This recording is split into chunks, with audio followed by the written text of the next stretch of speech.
Hello, everyone. Welcome to Link Up Leaders, your direct link to leaders in supply chain and e-commerce.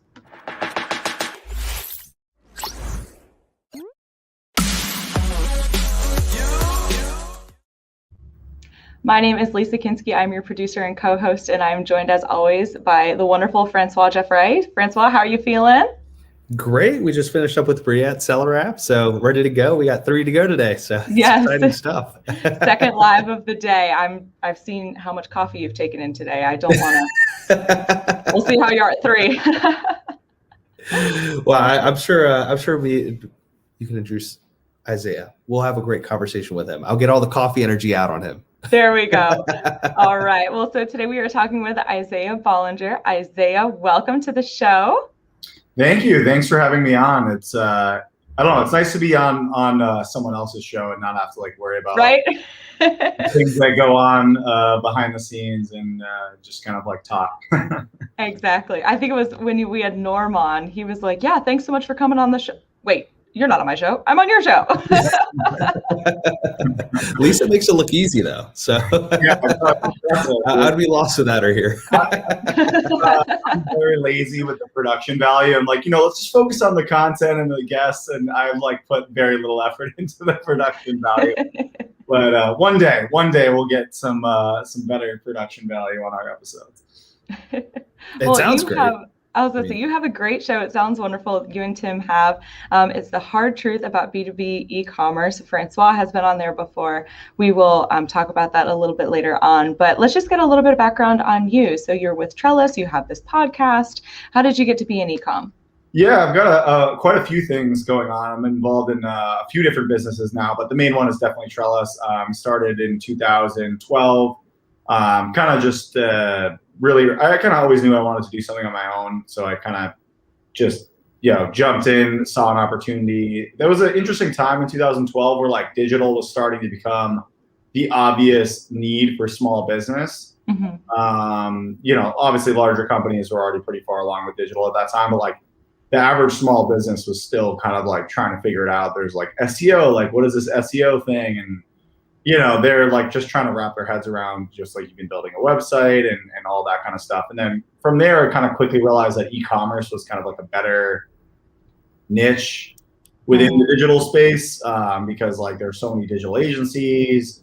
It was also just very interesting to me. I liked the concepts of e-commerce. I believed in it. I felt like that was kind of where everything was going to end up at some point. And in some ways, it's been faster than I expected with COVID, obviously. Right. And I think we're going to see that potentially even accelerate more, even after COVID, but we can talk more about that. But anyways, long story short is we kind of built up around e-commerce, built this digital agency, focused on a few platforms that we felt were kind of the best fits for us and for our clients to implement in e-commerce. And one of those specifically was Magento early on. And Magento quickly became more and more of a B2B e-commerce platform. Especially now, I'd say it's more of a B2B platform than it is. You see it more and more often in B2B, and you see the Shopify as kind of the more common B2C platform. Mm-hmm. And we just learned a lot starting in, even 2012, we were working with distributors. It was pretty challenging back then. And every year you kind of saw a little bit more people being okay, we kind of need to do this. We need to think about B2B e-commerce. And then, just every year we've learned more and more. And now it's definitely become more mainstream. And I think we've realized that the education gap was the biggest problem, which is kind of what led us to starting the podcast, especially with COVID. We had a lot of downtime. We're it would be kind of cool if there was a podcast to help educate people about B2B e-commerce and just talk about it, because there's just not that much information out there if you try and find it. Yeah, absolutely. And that was kind of the basis of this show too, we just wanted it to be educational. And Francois has been wanting a pod for so long. And I think we would have had it way beforehand. If I would have been brought on earlier, it would have been a COVID project for sure. But yeah. Well, Isaiah, it's really interesting, this entire B2B conversation to begin with. I feel like not too many businesses or brands focus on B2B. I guess and you have tons of posts. So first of all, before I even get started, I suggest following Isaiah on LinkedIn because he has some amazing posts about the importance of B2B e-commerce. But can you explain to some of our listeners, I guess, where this transition or why this transition is happening from more of this B2C to the B2B transactions and platforms? Yeah. Well, I think first I would say there actually are a lot of B2B. I just want to clear up. When you're saying there's not a lot of B2B, you mean there's not as much focus on B2B e-commerce, or there's just not as many B2B? E-commerce. Yeah. No, there's tons of B2B companies, but I feel like they handle it in a very traditional, old school way rather than this e-commerce. For sure. Yeah. And I think the reason for that is 3 or 4 things. One, it's harder to do. Like generally, not always. It's a little bit harder to go from non-e-commerce to e-commerce in B2B because the transactions are more complicated. So it's B2C, I think, has evolved so quickly because there's a million Shopify stores. Like you can literally go log in, set up a Shopify store, add some t-shirts, and start selling like basic products. And the workflow is pretty simple. Like B2C to me is like so simple that when I talk to like our B2C clients, like it's just like takes me like 5 minutes to understand their business, in the sense that from a logistical standpoint, it's like, okay, you have maybe a few warehouses, you ship it out to the consumer. Like you take their money through a payment gateway, you charge shipping or you don't charge shipping. Like it's a very simple logistical challenge compared to B2B, where with B2B, you're talking about different kinds of pricing levels. You might have different pricing per customer. The quantity and the availability is more complex because you might be selling in like large quantities. And then that requires more complicated shipping. And then you might have more complicated payment terms because someone doesn't want to pay for like a $50,000 order or even a $20,000 order with a credit card. They might expect like net payment terms. So you have like all this additional complexity in B2B. And then on top of that, most B2B companies don't have very good modern digital talent. So their companies historically are, family, like a lot of them are family owned. They have like maybe one IT guy that runs the ERP system, but that's like, yes, he's the IT guy, but he's very like behind the scenes ERP. Like a lot of these ERPs are like just moving to the cloud. So even the concept of like web-based technology is like somewhat new to them. They're not that familiar with like modern front-end development. So like, and then design, like they've never really had to put a lot of effort into like designing a nice user experience or website, or even just like generally their brands are a lot more basic and boring because they've never really had to focus on that as much as B2C has. So it's a cultural thing, I think, along with the complexity of the actual like operation. So it's like you have to get over this complexity hurdle and you don't have the talent to do it. So that's why I think it's just kind of behind where it needs to be. Yeah, and I know I saw one of your posts, and you said, and it was somewhat alarming, and I think it's going to be more alarming to those traditional B2B companies that aren't on e-commerce. It's that B2C companies and brands that are building themselves can actually pivot quicker to a B2B, I guess, platform and model.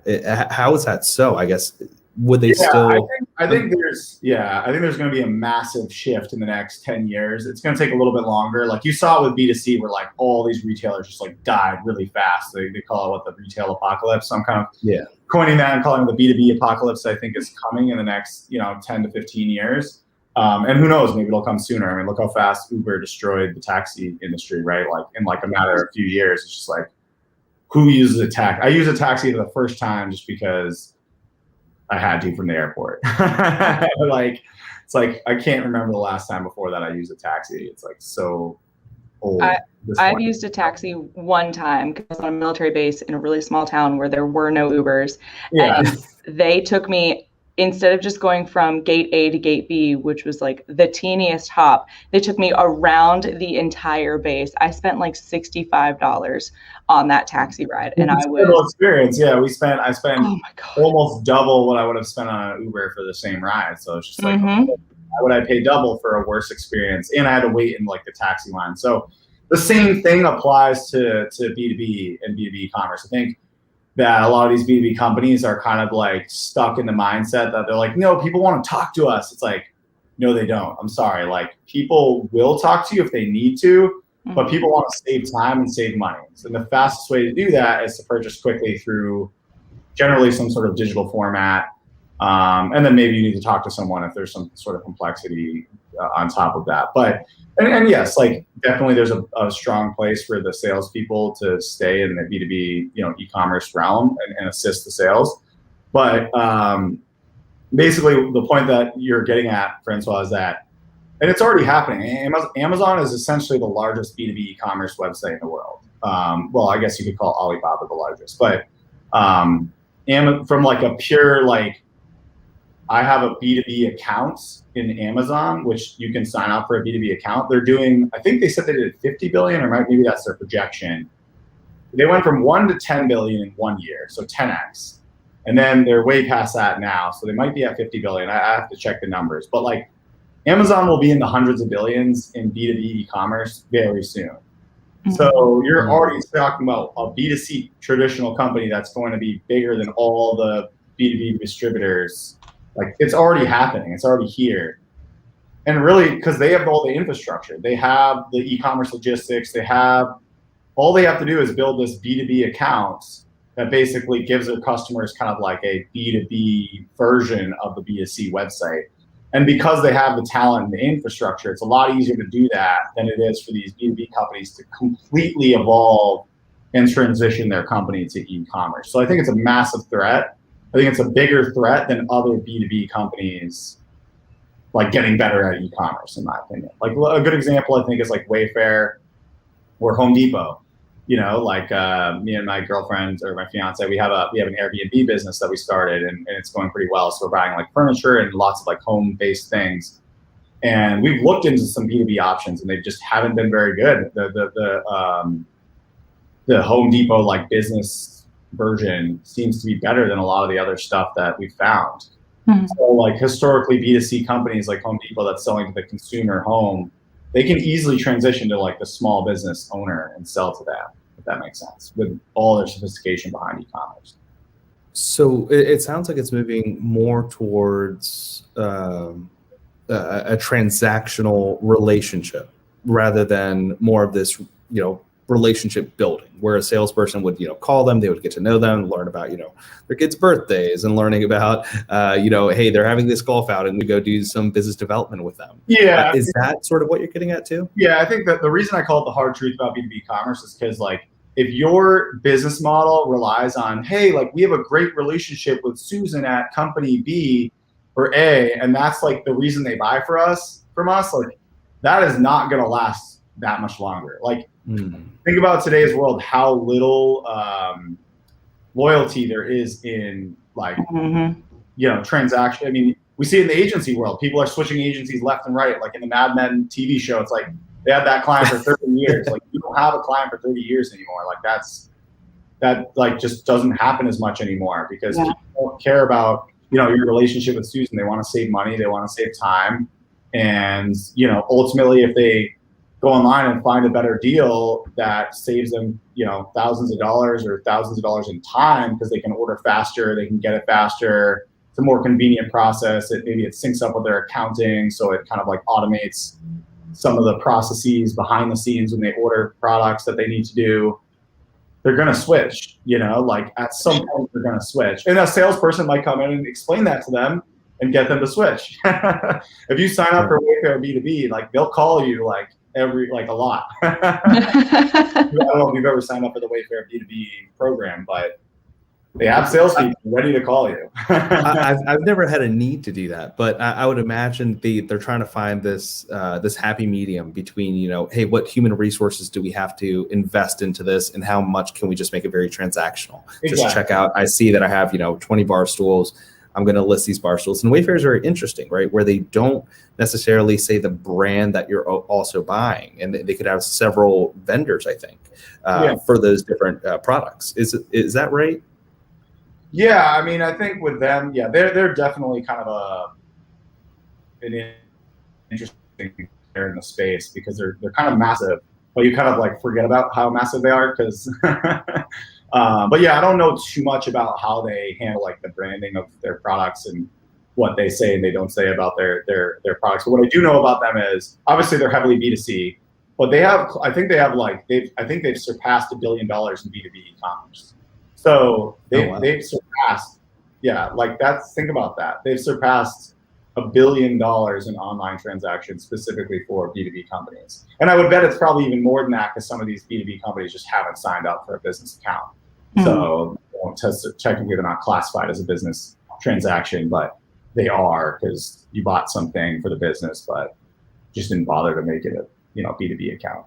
So, they're investing in it. And once they get I think where they're lacking, where the B2B or the B2C e-commerce companies like Wayfair and Amazon are lacking is that salesperson. Once they figure that out, once they figure out like what businesses want a little bit more and they get a better understanding of businesses, they will ramp this up even faster. Like they're still kind of like stuck a little bit in the B2C mindset. So I don't think they quite understand some of the things they should be doing for B2B. Like, I know people who have worked for Wayfair B2B, so I know quite a bit about what they do and where they're lacking. But I think eventually these guys will figure it out, because they have a lot of money. You can hire people like me. I mean, I'm not saying I would go work for Wayfair. You could hire me as a consultant. I'll accept that role if you hire me. If you're listening to this, I'll tell you what you guys need to do to fix the program. But do you see where I'm kind of going with that? Like they can afford to kind of solve these problems much more easily than I think the B2B companies can, because the B2B companies, it's such a mental challenge for them to get over the hump.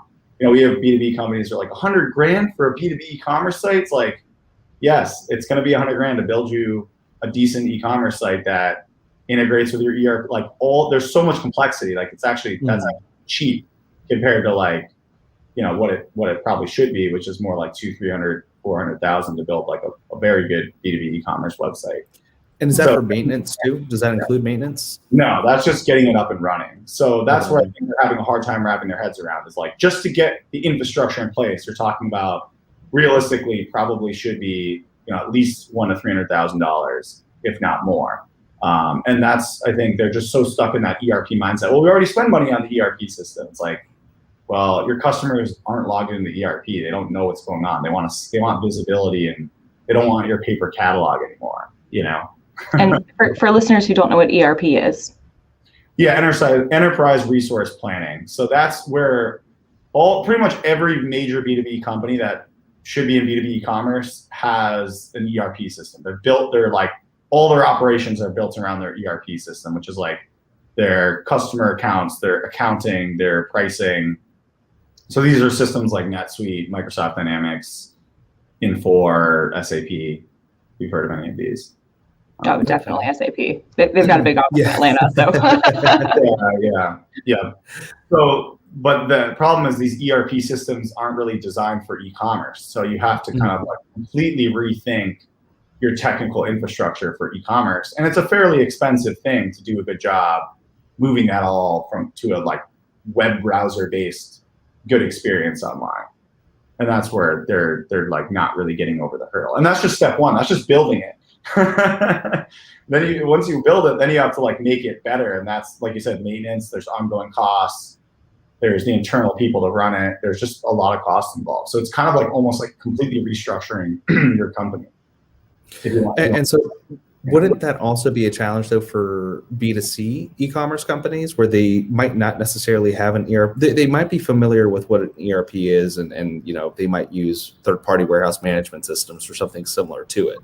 But when it comes to utilizing an actual ERP and building their business around it, do you think that would be a challenge for the B2C brands? Yeah, pretty much every large company has an ERP in some way or another. So larger B2C companies have an ERP for sure, and they have the same challenge. They have to integrate in, but it's not as complex because typically the pricing is much more simple. It's just one-to-one pricing. The customer account is just consumer. That's it. You don't have a company account is complicated because you have the concept of the company, and then you have ship tos within the company. You might have Okay, let's say you sell to CVS. You have CVS, but you have like how many stores? Right, thousands. Yeah. And each one of those could potentially roll up into the parent accounts of the B2B company, CVS. How do you manage that from like a, logistical kind of like data standpoint? It's just way more complex. Whereas B2C companies, like they have ERPs, but B2C companies can scale usually to 5, 10, sometimes $20 million without an ERP. I've seen some that are 50 million without an ERP system. And their margins are sometimes higher. So they have all this profit margin to work with. Whereas in B2B, some of these distributors have these razor thin margins because they don't make the product. They're just the middleman. And then they're selling it. They're getting it at a discount for the manufacturer and then selling it at a wholesale price to the retailer.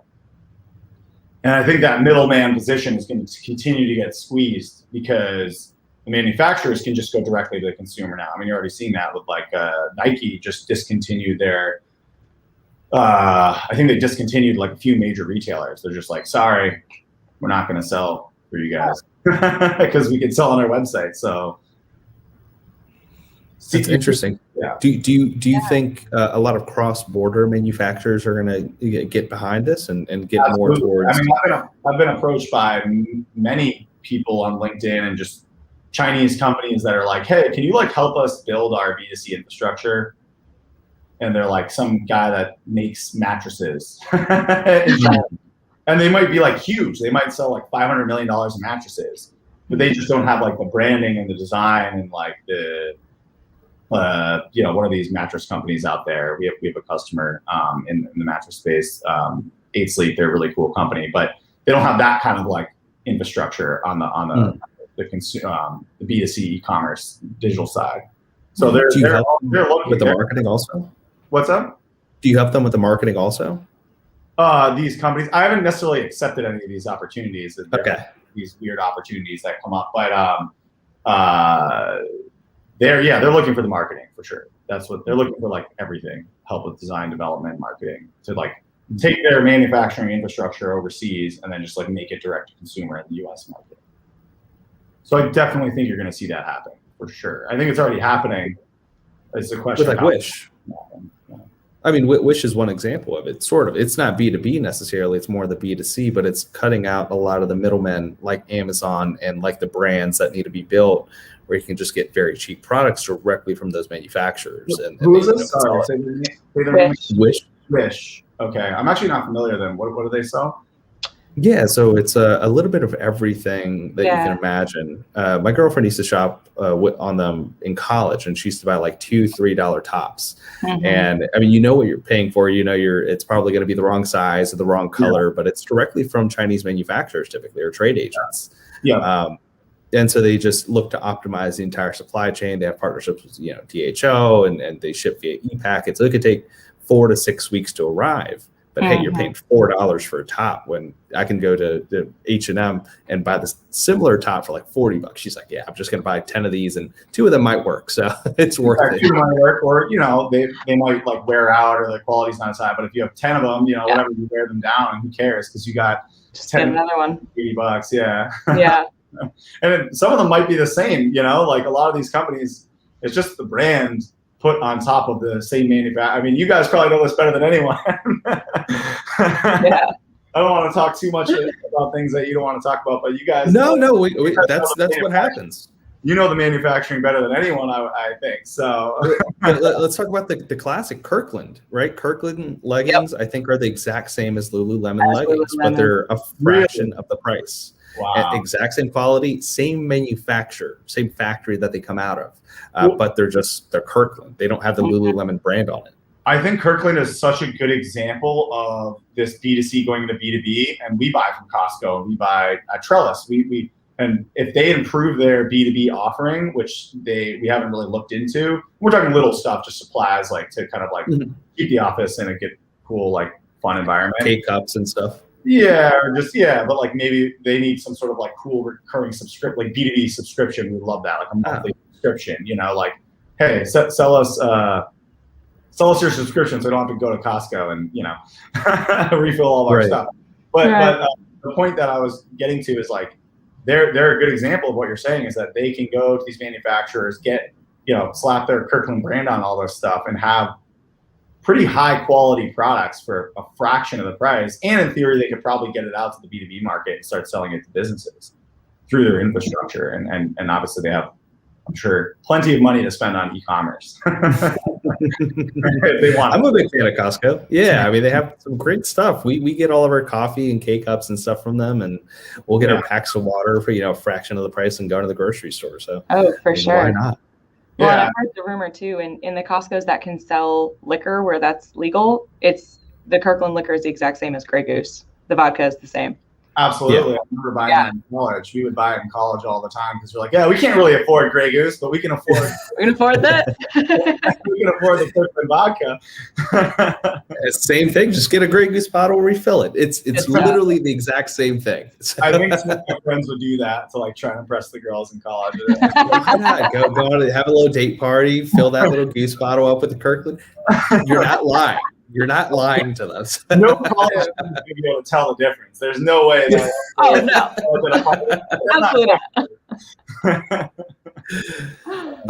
No, I mean, it's interesting. I think another part that's interesting to this is you and Tim's take on cold calls. And this kind of goes back to the relationships that you're saying are sort of starting to be faded out, and they're going to continue being faded out with B2B e-commerce specifically.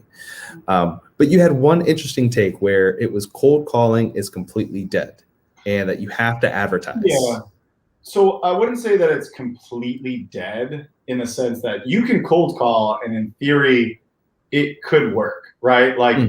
And I've done cold calling and I've done that type of stuff in my career, even before Trellis, and it could work. I just think the ROI of that is not very competitive relative to a strategy that kind of combines content marketing, branding, building a digital touch point or or event. It could be events too, because events less cold calling. People are just at the event, so it's kind of a little less cold. It's like a warm call, I guess I would call that. So building kind of like a brand and an infrastructure around just getting your name out so people see what you do and the value of what you do in a basic level, kind of like my LinkedIn post that you talk about.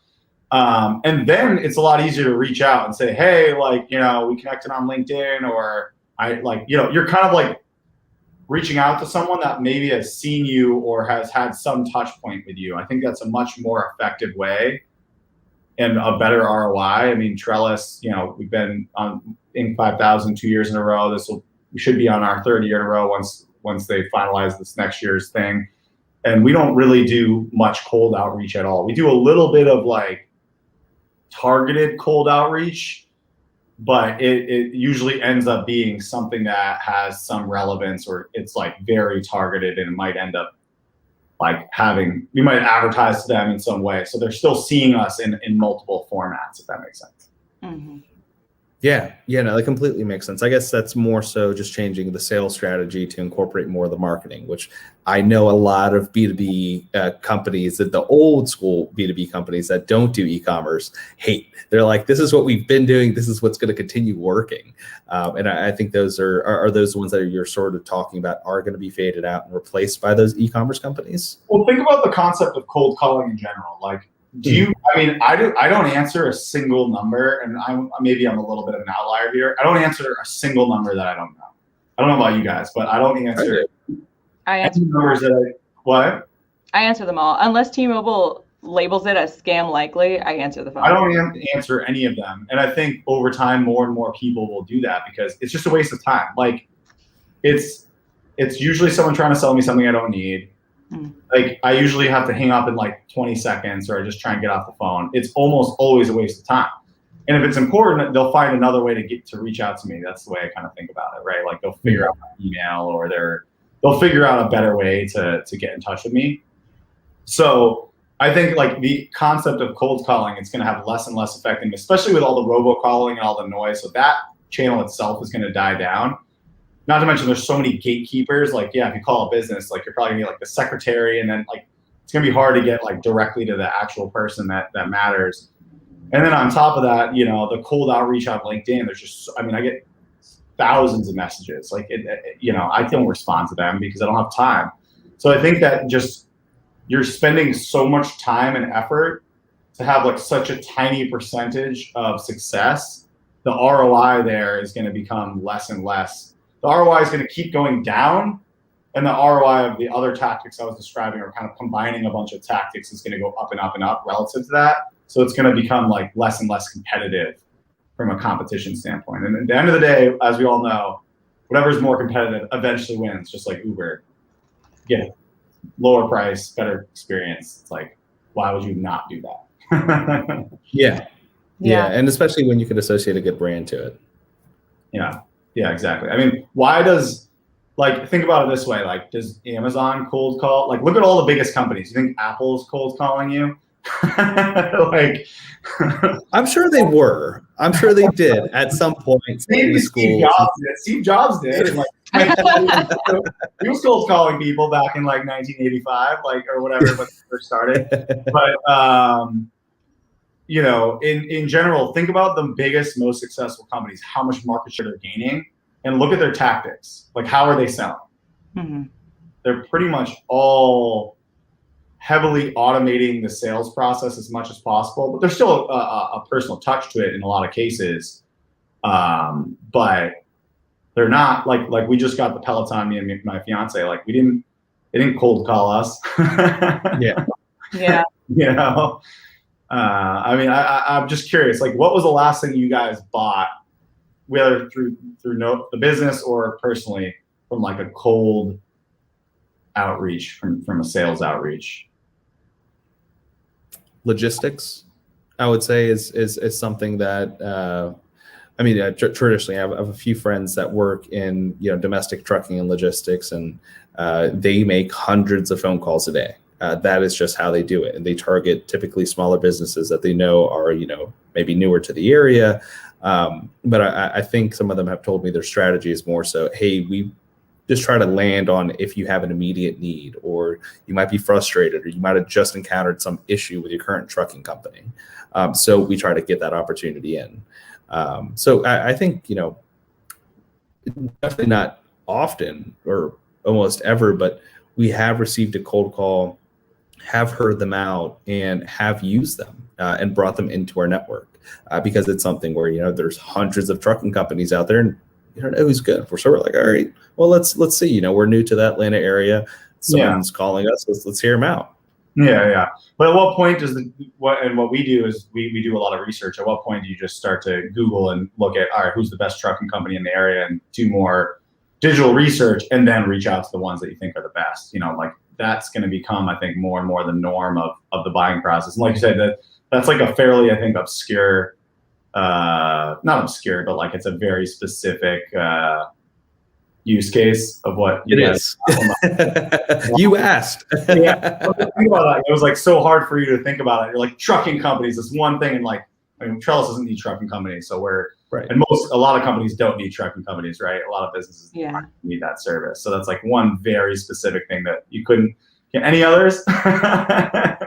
No, I mean, honestly, just as a consumer, especially, and even as a business, I mean, you can get cold calls for, I know my buddies over at ADT, they'll cold call a few businesses, but they know that they're new to the area, or they'll just go out there and they'll visit them for their home security systems. But also you can get things like, I think it's Ring and a few of these other more the e-commerce based ones, and we actually bought one. It wasn't Ring, it was what's that? I forgot what it was, but they're like a fraction of the price compared to ADT. You do everything online, customer support's online, and overall, I imagine it's because their operational expenses are just cheaper. Yeah, right. I mean, a massive, not very competitive sales force. Yeah, that's just gonna have to look up what that was.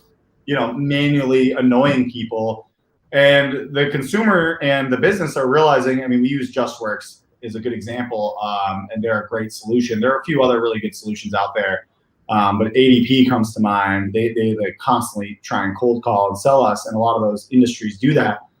But if you just research and do some research, and you could probably figure out which one is the best one by just doing online research. And I think that's where the market is moving for almost every product and service, especially as the amount of information about products and services increases online, which is just basically happening exponentially. Like every day there's more reviews, more information, more blog posts. There's more information to research and learn from.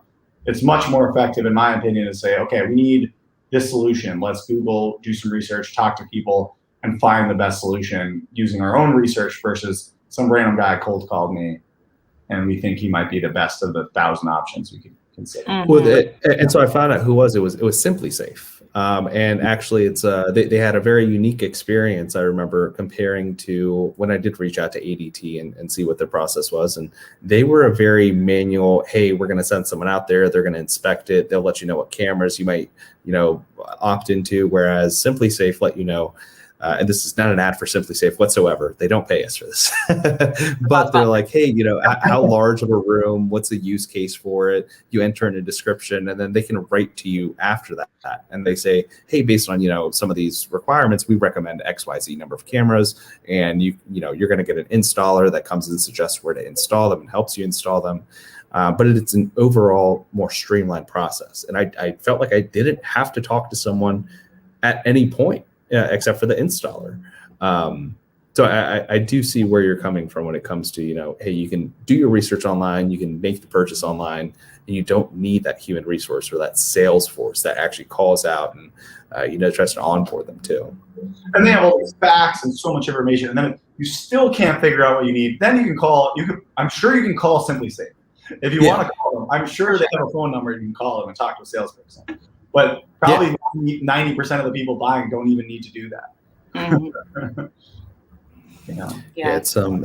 It's an interesting concept. It's kind of scary to think that everything is going to move to very digital and businesses are going to be relying more on just that transactional aspect of it.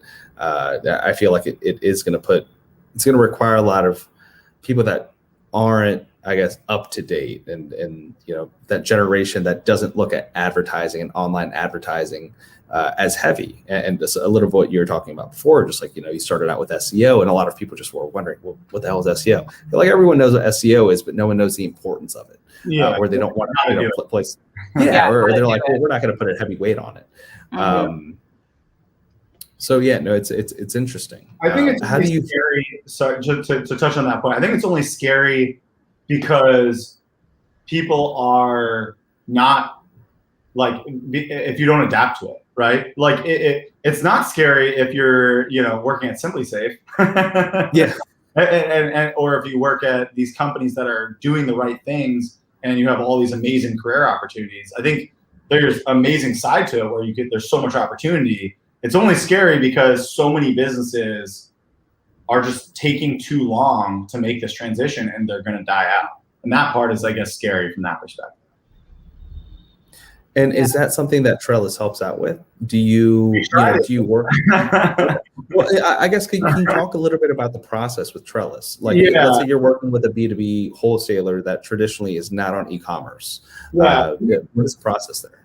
We try to, but it's funny you say that because I feel like it's very challenging for us to overcome some of these problems because we are very good at designing and building e-commerce websites, B2C, B2B, everything in between, and we understand SEO very well. We understand paid marketing very well. We understand kind of digital marketing very well. So we can help with that as well.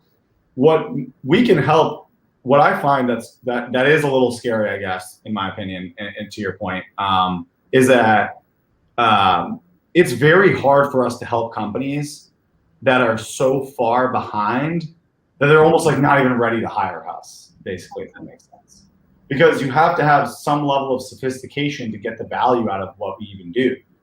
And we're also a little bit higher. What do they have to have?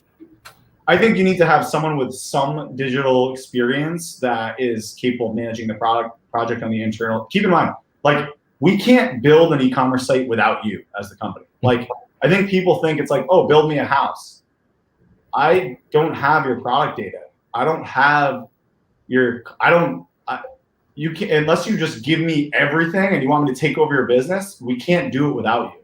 So it's not as simple as building a house because Like building a house, you just, once you have the blueprint and all the things, you build the house, right? And you just execute. And the person that's paying to build the house doesn't have to really be involved other than just like, I want this bathroom and this, right? Like once they have the plan, they can kind of just step away, right? Is that, I'm trying to use that as an example, right? Like generally, that's safe to use.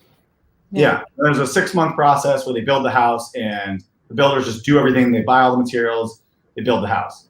We can't do that because we need your content. I don't, let's use HVAC. That's kind of a common B2B example. I sell HVAC supplies. I'm not an HVAC supplies expert. I don't know the difference between, you know, whatever, this brand versus the other brand. They need their own level of sophistication to work with us and get the value out of us. So selfishly, frankly, we only work with customers that we think are at a level of sophistication that we know we can take them from, you know, 50 to 100 or 60 to 90 and get, you know, let's say they're doing 3 million online, we can get them 10 million online. And we can bring this massive level of value very quickly, and they're going to want to pay us money for that and continue to pay us money for that. What's scary, I guess, is that the companies that aren't at that level, it's very difficult to help them because they have a, in my opinion, like a cultural issue that's so underlying. It's like Toys R Us, right? Like, why did Toys R Us go out of business? Like, well, you know, they had such an amazing brand. How could they not turn that around? GameStop. Fundamental, you know, underlying issue that they weren't reacting to fast enough. And I think an agency fired Toys R Us back in the day. I remember that. And they probably realized that they're just like, we can't fix your problems. Yeah. Too systemic internally. So to help a customer, they need to have at least one person that's somewhat digitally savvy and understands it enough to manage it from their side, get us what we need, which is a lot of information, manage, like, we need their product data. We need, you know, potentially to integrate with their ERP system. I mean, really, this should be coming from like the executive level down. And the executives should be involved. The problem is the executives are typically not suited for this kind of work. So they need to be spending a lot of time educating themselves. If that makes sense. And listen to the hard truth of B2B. Yeah.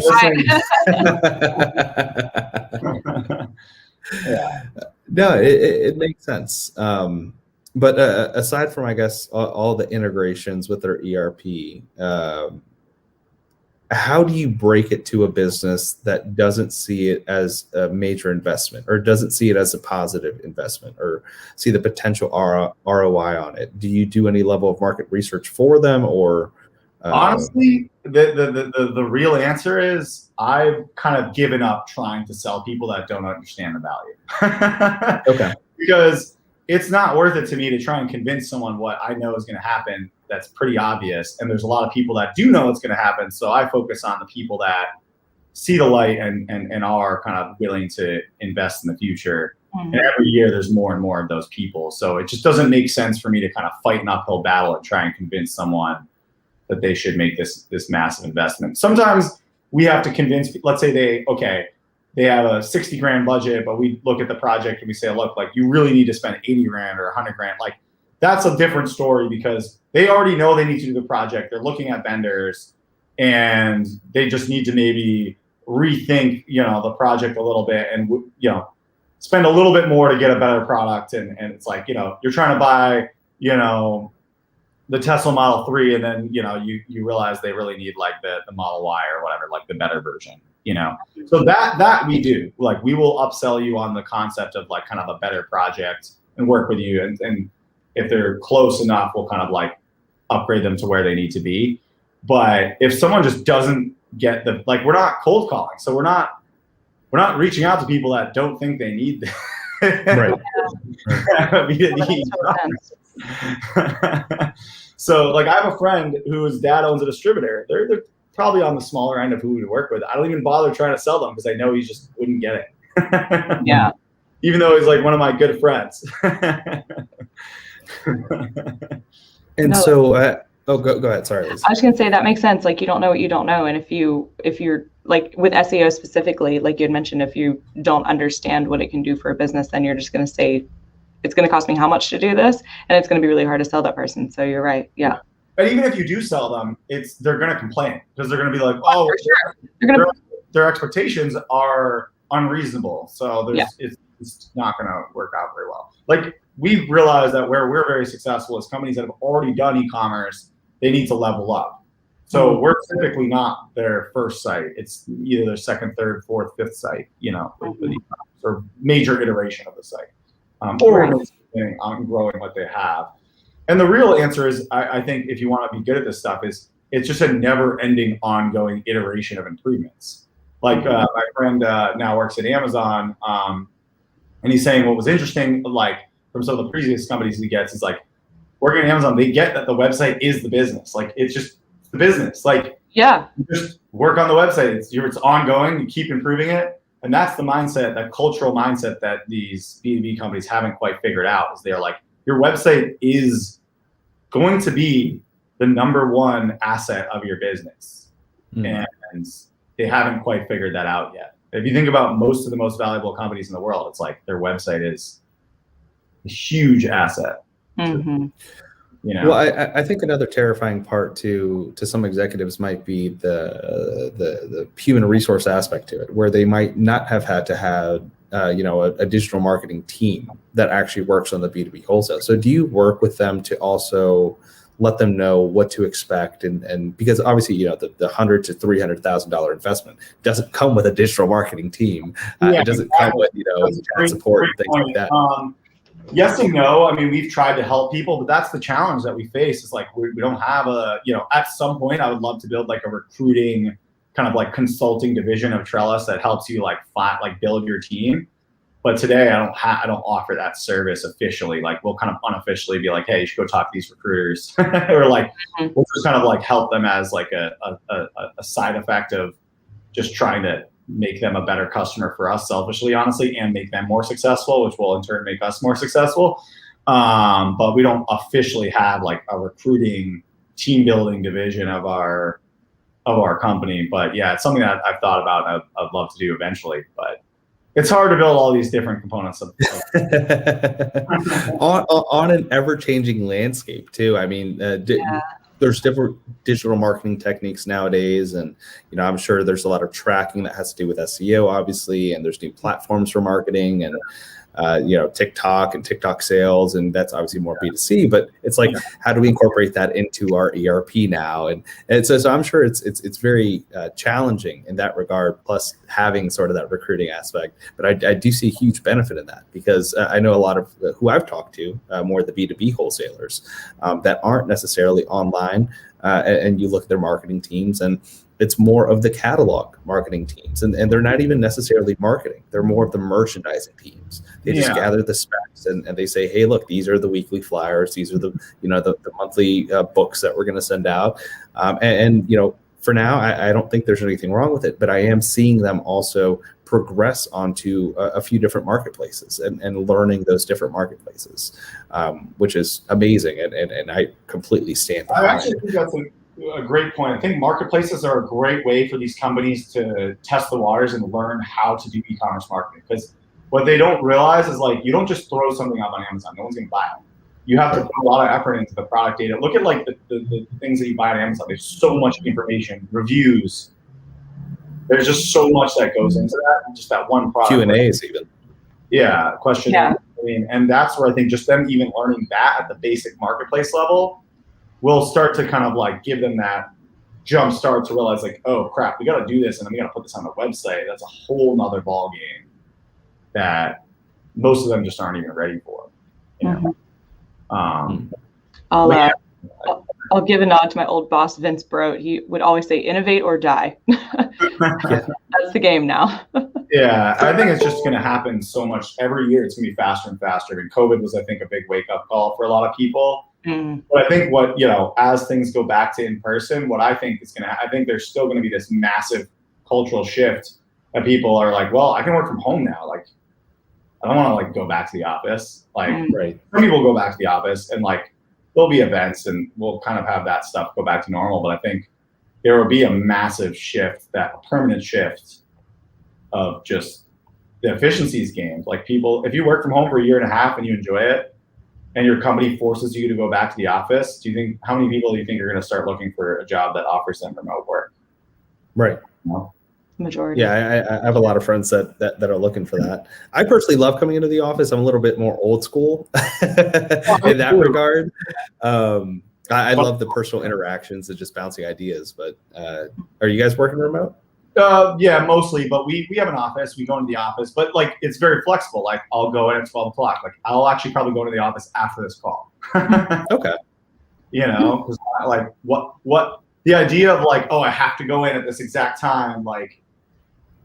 I mean, I usually try and take a call on the way, so I get some value of the drive. Yeah, is dying on me, but yeah, I mean, I think just the idea of all the traditional things pre-COVID, us just going back to normal, I don't think that's going to happen. I think there will be obviously people going back to the office. I think people will be, going to events and doing more in-person stuff, but I think people are going to be so accustomed to this more digital world, they're going to want more of it in the sense that as long as it's saving them time and saving them money and getting them a good product. Mm-hmm. So at the end of the day, that's pretty much all people care about, whether they admit it or not. Exactly. Yeah, no, that's it. Again, the entire thing is interesting, and I think as supply chains also evolve, and we need disruptions, like, not to say we needed COVID, but the disruption that COVID and the holes that it poked in the supply chains are major. I think that's where a lot of businesses also realize that they can't just rely on sort of this just-in-time manufacturing process that they've relied on for the past few decades. And I think that also has sparked the rise in 3PLs and warehousing. And so in some of the inefficiencies in last mile trucking, and you see the rise of things like Deliver partnering up with Target and partnering up with Best Buy and all these different retailers, where eventually no one's going to be shopping in person. They're going to be shopping online. They're going to need the infrastructure behind that supply chain. I find that fascinating, only because you can't do a lot of this B2B e-commerce without the proper infrastructure, because you're talking about more trucking, right? You're talking more pallets that need to be on the road at all times. The distribution channels need to be far more vast. I'm nerding out a little bit. Lisa, stop me. No, I think you're right. I think that will be interesting is I think you're going to see a lot of, as the fallout from all this office space slowly transitions from COVID and people don't need as much office space. I think you're going to see, and just in-person real estate, retail space, I think a lot of that is going to transition, to warehouses and delivery centers and kind of more of that infrastructure. Mm-hmm. But yeah, no, I agree with that. I actually do think in person is still going to be really valuable. I just think it's going to be different. I think it's going to be more touchless and digital. I think it's going to be like, I envision everything just being the Amazon Go in 10, 20 years. Like, are you familiar with the Amazon Go store? No, I've been to Whole Foods that did something similar to it. I don't know what that is. Basically, Amazon is new technology. I think they've been piloting it for a while now, and I think the stores are live. Like, there's quite a few stores that are live with it. You basically walk in and you walk out, and it just like scans the item and charges you to your Amazon account. So it basically like is like digitizing all the inventory, and as you walk out, it just scans you. There are people in the store. There are people that work there, I believe, in the store. So the idea that there will be no people that work there, I think, is not true. Because I'm sure there's things that they need to do, or there might be issues or things that come up. But this whole concept of kind of like self-checkout to the next level. I mean, you already see I almost always just self-checkout at the Target near my house, because it's pretty fast. I think they only have like 2 registers and like 8 self-checkouts because it's just so easy to self-checkout. But that idea of just self-checkout will just move to, I walk in, grab it, and just leave. Mm-hmm. That's what's coming, and I think people need to realize like what consumers want is eventually going to win, which is not waiting in lines, not just go in, get stuff fast, and leave, or order it online, and that's all unified. So whether I went in and got it at the store or I bought it online, I want my loyalty to know that I bought from you in both those areas. So that marketing and that loyalty should combine kind of between the in-store and out-of-store. That's where branding, I guess, will come in. Exactly. Yeah, and that branding and marketing is so important. So that when you cold call, it's not a cold call. They've seen your right. They've seen your ad or they've seen your brand. Yeah, or it's just a follow-up reminder. Hey, this is Petco, or this is Beneful, and I saw that you didn't order your monthly subscription, and hey, can we do anything to get you back as a new customer or as a recurring customer to sign up to our subscription? Exactly. I guess it just shifts the method of sales. Yeah, I think sales is still going to be just as important as ever. It's just, instead of wasting time cold calling people that don't want to buy from you, sales needs to figure out how to find the people that actually do want to buy from them, or highly likely want to buy from them, and make those connections and spend their time actually making meaningful conversations with existing customers or highly likely to buy customers, not the 1,000 cold calls and only 20 of them are even remotely close to being a buyer. Mm-hmm. Boy, I don't miss cold calling. Neither do I. I mean, I did it. So. I don't think many people like cold calling. There maybe are some a few outliers out there, but it's small percentage of people. Yeah. Tip my hat to them. That's a ruthless game. It's you either get someone super sweet, or they could be a gatekeeper, or polar opposite, and it ruins your day. So learning experience though, like I think everyone should cold call for like 30 days in their life, as much as I agree. I agree. Well, I was talking to Lisa about it not too long ago. I think most people should go into like a food service industry also. Food service or retail. You should have to work with the general public and see them at their worst. I had a catering job in college. It wasn't quite the same though, because it was more like a setup, and like, once things were set up, you weren't really that like interactive with the customers, but it was the closest thing that I had to food service. I worked at Bertucci's, but I wasn't like customer facing. I was back in high school behind the scenes, just like in the kitchen. Gotcha. Well, I think that's just as good. What sucks. It's not fun. I think more people need to work in something that they say, hey, this sucks, so they can know what they like also, and see what they enjoy, and know they don't want to go back to. And that's why I think it's scary. I don't think it's scary because it's only scary because we're in the society that hasn't thought about what do people do once we automate all that stuff. There's plenty of things that people can do. We just have to figure out how to make sure people get what they need and find other things for them to do. And there will be other jobs, and maybe we have to move to some sort of UBI, universal basic income type concept. I'm not saying that's the solution, but there will be solutions. It's just, I don't think it necessarily has to be this scary thing where like all the people lose their, basic jobs to automation, and then like they're just screwed. Well, that is definitely a deeper, longer conversation than what we have time for. We'll have to do another podcast for that. That'll probably take about 5 minutes. There we go. Yeah, I mean that's diving into some deep rabbit holes I would love to talk about. So. 5 years down the road, and we'll see some of that automation, and we'll come back to this conversation. We'll say we should have had that conversation actually. All right. Well, we are coming up on the hour. That went by quick. It always does. It does. It's sneakier and sneakier every time. Sorry, like I'm going off into tangents, but it's hard. Like I think you were on the podcast. It's hard to like even stay on topic where there's just so much to talk about with B2B e-commerce. It's so complex. Absolutely. It is. I mean, all the way from just last mile carrier, that itself is a very complex system, and interacting between the different warehouses. And then you're talking about international shipping, and then you're talking about, the palletization from the manufacturer to, the wholesalers, to the distributors, to the retailers, and it's just layer after layer after layer after layer. That's why I love that we're in the supply chain. And that's why I do tend to nerd out, because I tell everyone this, it's the most unsexy thing that no one likes to talk about, but it's the core infrastructure of everything. Of the world, yeah. Of literally the world. Yeah. And so, there's a lot of money in it. That's how you explain it to people that don't think it's cool. It's like, it's not so much money in it. It's not an Instagram model, but there is a lot of money in it. Yeah. Yeah. Yeah.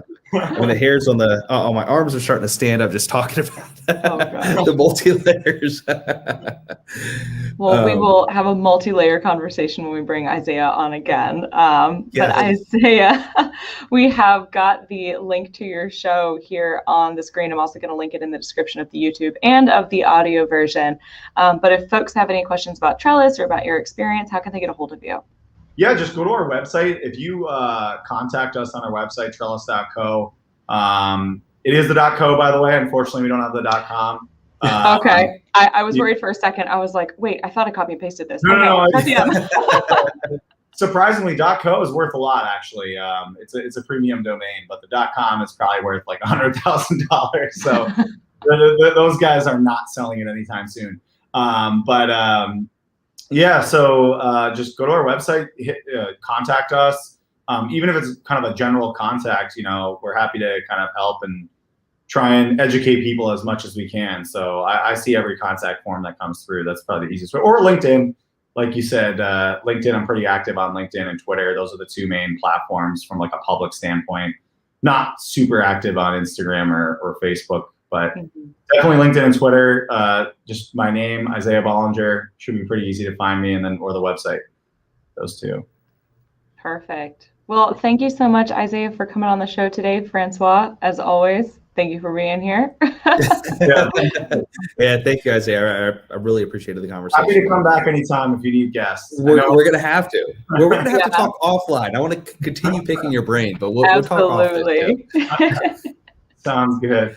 Thank you. All right, everybody. Well, thank you for tuning in. We will talk to you later today when we are joined by Gilad Freeman with VAA from the Philippines.